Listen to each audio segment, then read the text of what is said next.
trade partnerships. Now they're about to present it to the Congress and say, sign it. We're going to take your power at this point if you don't give it up.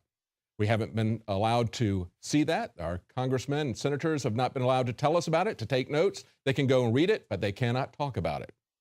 Where is the law that says that Congress cannot discuss a treaty? Now they tell us, don't worry, we're going to have 2 weeks to take a look at it. There will be no amendments, however, during that period of time. However, one of the few senators who has bothered to take a look at it, and the very few have, Jeff Sessions, looked at it and said, this is a living document. Anything that is put in there can be changed at will by the same secret process that we've seen to create this in the first place. So there will be no amendments by the Congress. Yet once it passes, it can be amended forever, continuously, by other people. They are surrendering their authority. And of course, we had an article about a week ago by Phyllis Schlafly that was originally on WND. TPP trade deal, Congress is giving away its authority. Precisely, that is what they're doing. They will not be allowed to amend it. It'll be an up or down vote, and then it can be amended at will by whoever the trade authorities are, whoever is in authority with that at that point. Now, she also talks about, again, going back to this being a treaty. She says, by not calling it a treaty, even though it involves 12 countries on 3 continents, the globalists induced the Senate to abandon the 67-vote threshold for a treaty ratification, even the 60-vote threshold they usually use for important legislation. Now, let me ask you, is this a treaty or is it an agreement? Let me read you the definition of what a treaty is. A treaty is a formal agreement negotiated between 2 or more nations in reference to peace, commerce, or other international relations. That is precisely what this is. This is a treaty. And as I mentioned, in investor-state relations that are going on now within the EU as well as within NAFTA, they talk about it being treaty claims and international investor treaty claims in this arbitration court. They know full well that it's a treaty. They play games with the language as always. If you want another analogy besides the Magna Carta, take a look at the enabling acts that put Adolf Hitler in absolute control in 1933. At that point in time, the Reichstag, which was the legislative body in the Weimar Republic, voted to hand over all legislative power to Adolf Hitler. They basically just gave it away. Our Congress has been doing that with the bureaucracies, but they're going to give away not only trade agreements, and as we pointed out, this is not a free trade agreement, this is managed trade. It is not free market, it is crony capitalism, just like the bank bailouts, just like the mortgage scams that we saw. It is law that is being written in secret by corporations and handed to the Congress and say, sign away your power. And it appears that they're ready to do so. Now, one of the other things that we learned in this process is that this is not simply going to be for these 2 trade agreements. This is going to run for 6 years. It will give that authority to subsequent presidents, and that's why Mitch McConnell can barely contain his glee, talking about how he and Obama are now good buddies, passing back and forth secret notes. Well, you know, there's a lot of secret notes that are passing back and forth between them and these corporations probably, and some of those notes are colored green, I think. Finally, this comment about treaties. This is, in fact, a treaty, and in preparation for this, we have an article from Conservative Tribune that says, this is unreal. The Obama administration says that treaties trump the U.S. Constitution.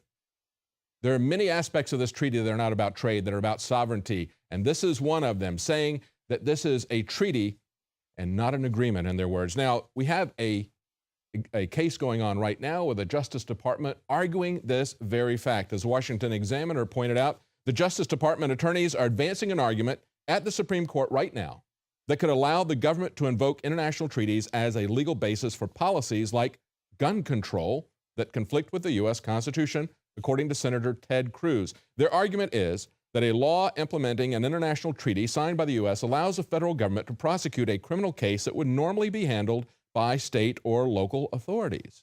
Now, you understand that even if there isn't any language in there about gun control, it can always be added at a later date. We just pointed out that this is a living document. And of course, if it's guns that are passing across borders, they could very easily say that that is an item of trade. And if the Obama administration is successful in arguing before the Supreme Court that treaties supersede the Constitution, we're going to have a very difficult time with this. One last article to show you how bad this is. As they're giving carte blanche to the multinational corporations to do as they wish, we now see that Congress is about ready to crack down on homemade soap. They have an act called the Personal Care Products Safety Act. This would give the Food and Drug Administration authority to regulate ingredients in personal care products, not only for the big name brand ones that are made by big companies and that go across state lines, but also for homemade products like all-natural soap that are made in home businesses across America. You see, if they were watching the Constitution, paying any attention at all to it, then they would not have the authority to do that.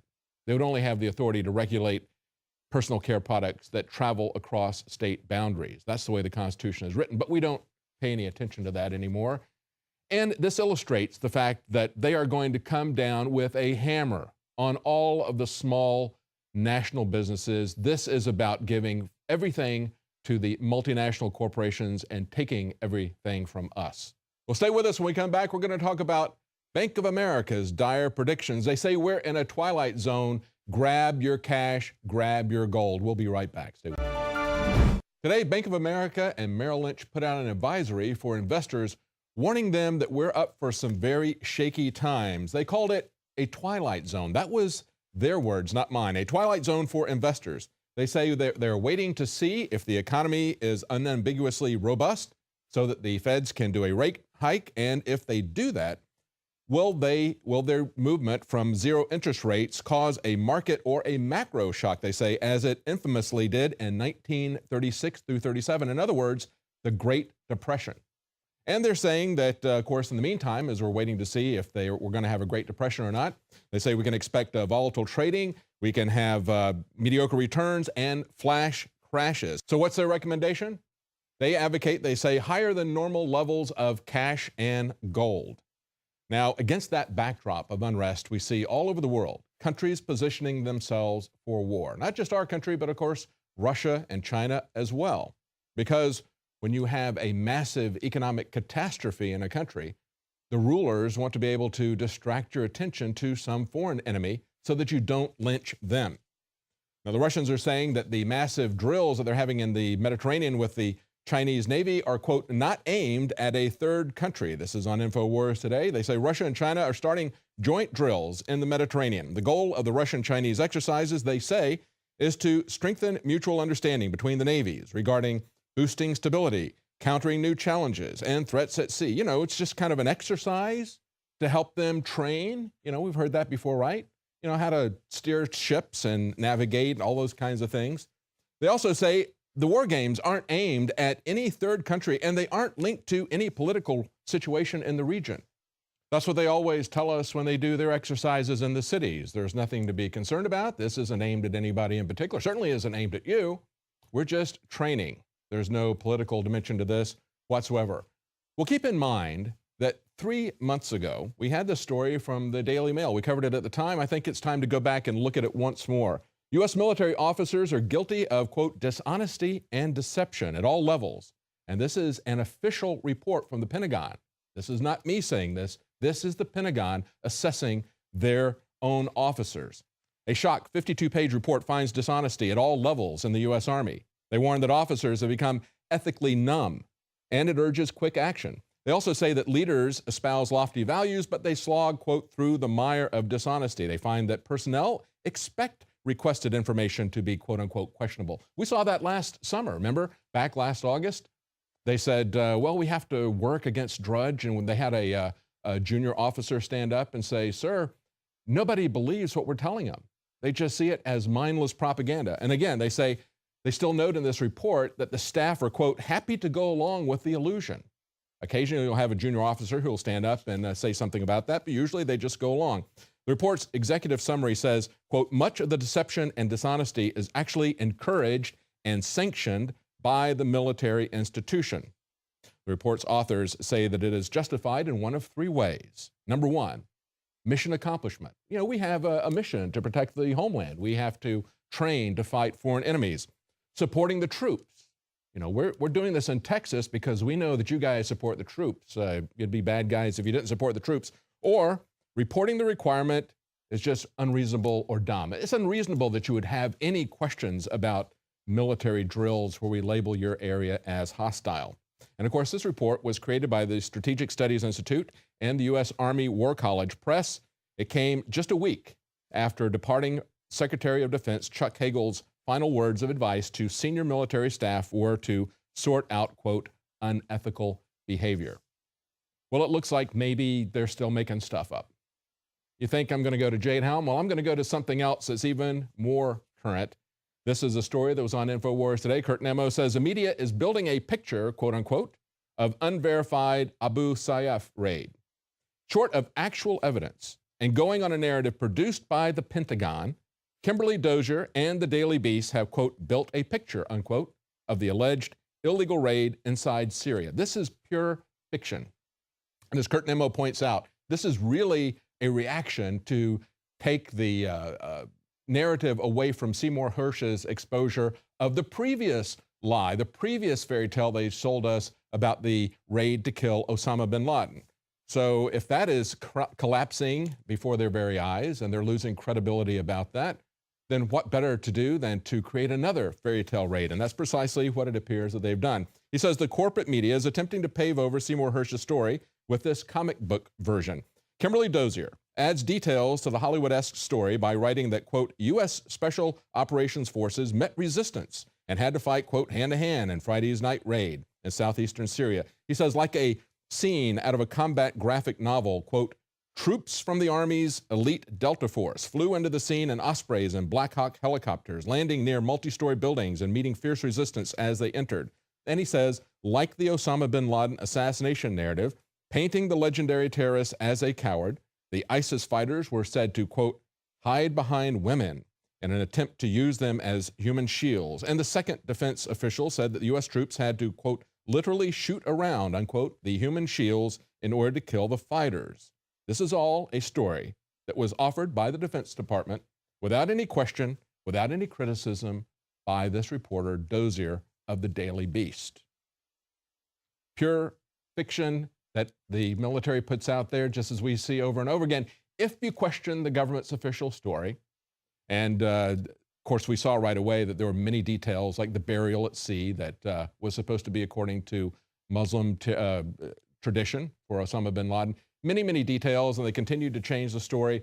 But no matter if the government puts it out, they're supposed to be instantly credible, even though they themselves know that they aren't. And as he points out, the Pentagon has yet to provide any evidence of the raid in fact taking place. They've not shown a photo of Sayyaf or the supposed slave that they were talking about in this raid.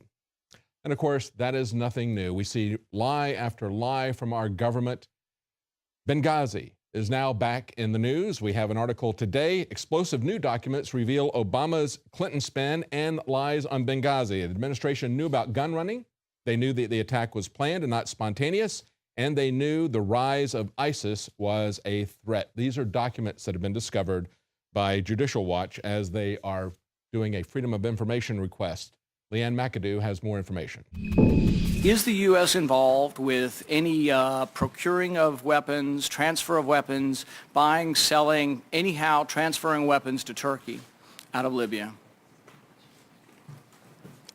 To Turkey? You're saying you don't know? I do not know. I don't have any information on that. Now, despite the fact that Clinton made that assertion under oath, explosive new documents reveal that U.S. intelligence agencies were fully aware of the fact that weapons were being transferred out of Libya into Syria before the Benghazi attack.